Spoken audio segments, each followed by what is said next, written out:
저는 이번 성탄절에 유아 세례를 받게 된 송지민, 송민석의 엄마이자 저 또한 오늘 세례를 받는 박유진입니다. 교회에 대한 제 첫 기억은 유치원 다닐 무렵 엄마를 따라 교회에 갔던 것입니다. 엄마 손에 이끌려 갔지만 어른들의 예배가 지루해 항상 엄마 무릎에서 자고 왔던 기억이 납니다. 하지만 어머니는 이사 후 교회를 더 이상 다니지 않으셨고 전 예수 그리스도에 대해 접할 기회가 없었습니다.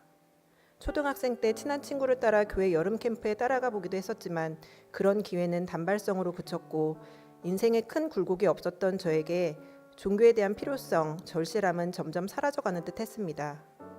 교회에 대한 나쁜 뉴스나 명동에서 큰 소리로 예수를 믿으라며 불신 지옥을 외치는 사람들을 보면 오히려 교회에 대한 반감이 생기기도 했던 것이 사실입니다. 그러던 중 대학 때 현재의 남편을 만나 오랜 기간 연애를 하였고 사랑은 결혼이라는 결실을 맺게 되었습니다. 시부모님과 시댁 친척들은 모두 기독교인이셨지만 전 교회에 다니고 싶은 마음이 없었고 주말에는 낮잠을 자거나 놀러 가는 것들이 좋았습니다. 남편도 그런 저에게 크게 강요를 하지 않았기에 저희 가족은 그렇게 몇 년의 세월을 보냈습니다. 남편의 군의관 생활을 마치고 이사온 광명에서 저희의 첫째 딸 지민이의 친구인 예준이와 예준이의 엄마인 이지연 집사님을 통해 한우리 교회를 알게 되었고 저희 가족 모두가 함께 교회에 첫 발을 들이게 되었습니다. 목사님의 많은 예시와 함께 알기 쉽게 풀이한 설교가 초신자인 저희 귀에 쏙쏙 들어와 좋았습니다. 특히나 스스로를 오픈하시며 같은 인간으로서 고뇌하시고 끊임없이 노력하시는 그분의 모습은 존경스러웠고 저는 목사님의 말씀에 귀를 기울이게 되었습니다.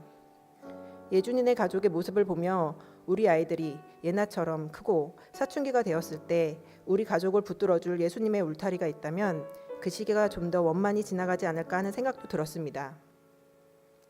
그리고 그 당시 근무하던 병원이 노인들이 많은 병원이었는데 제 전문인 정신과적인 부분 이외에 내과적인 문제가 제 환자들에게 많이 발생하며 제가 모르는 부분에 대한 두려움이 커졌었습니다.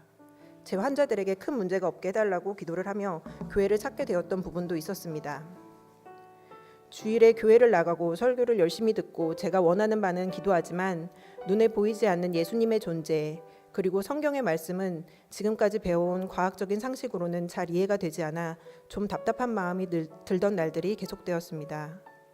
그러던 어느 날 목사님의 설교 중 예수님은 아무런 이유 없이 무조건적으로 나를 사랑한다는 말씀에 갑자기 감정이 복받치며 눈물이 터졌습니다. 부모도 자식을 무조건자로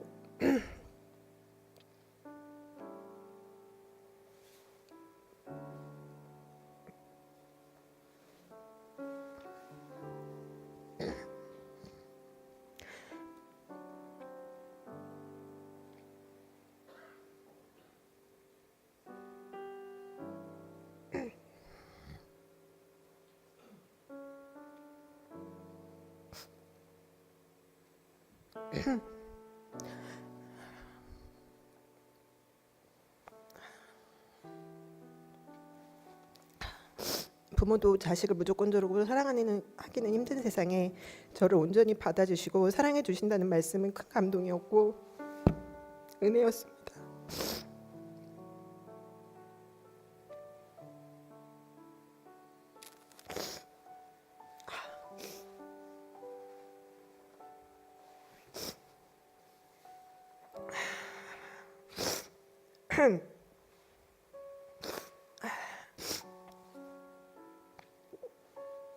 이후 감사하는 마음이 많아졌습니다.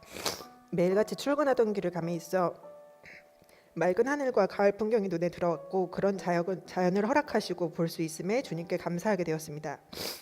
다른 사람에게 섭섭하고 속상한 마음이 들다가도 생각에 전환이 오고 감사하는 것들을 찾게 되었습니다. 되짚어 생각해보면 교회에 나가라고 압박하거나 밀어붙이지 않고 묵묵히 뒤에서 기도해준 남편과 시부모님께 감사하는 마음도 들었습니다.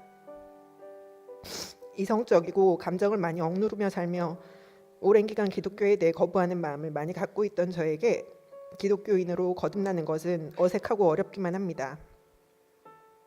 하지만 느린 걸음이라도 한 발 한 발 내딛고 싶습니다. 앞으로 제 믿음이 커지고 혼돈스러운 마음이 없어지길 기도합니다. 예수님의 존재 안에서 위안받고 위로받기를 원합니다. 세속에 얽매이지 않고 성경 말씀대로 살아갈 수 있기를 기도합니다. 부분이 많은 저이지만 말씀 안에서 인격적으로 더 성숙하고 예수님의 모습을 본받아 타인에게 사랑을 품고 표현하며 좋은 영향을 미치며 살아가기를 소망합니다.